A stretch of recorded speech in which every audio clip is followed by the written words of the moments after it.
เป็นลูกเคยคุ้มเงินค่าดอกสินสอ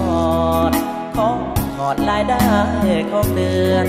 ผู้ใหญ่ของอายคอยเตือนใจยังฝืนไปหามองตารายได้ที่มีก่อนอย่างดีหวังมาขอแบ่งเงินอายขายเหลือขายแห้งเหลือจากแบ่งซื้อข้าวยาใส่มีบ่ถึงแสนสร้อยแหว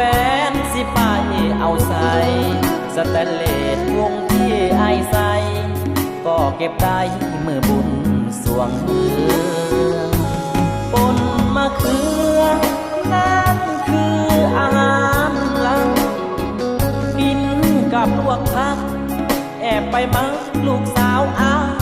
เซียเขากินพิซซ่าเฮานี่นะบางวันจำเกลือสงสารใจลากอีเลือมาเอาเนื้ออยู่ในตู้เย็นเขาเป็นเศรษฐีคนดีแสนงามสง่า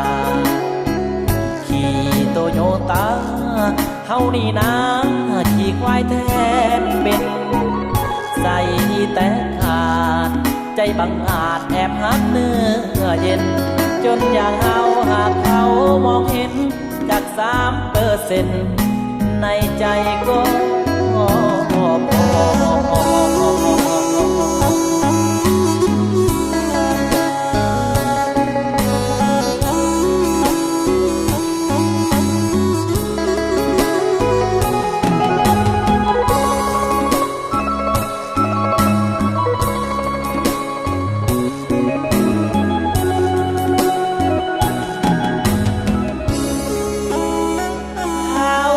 เศรษฐี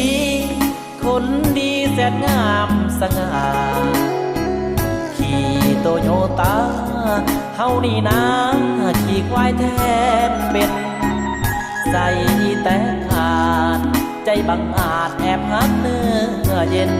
จนอย่างเฮาหากเขามองเห็นจาก3%ในใจก็พอ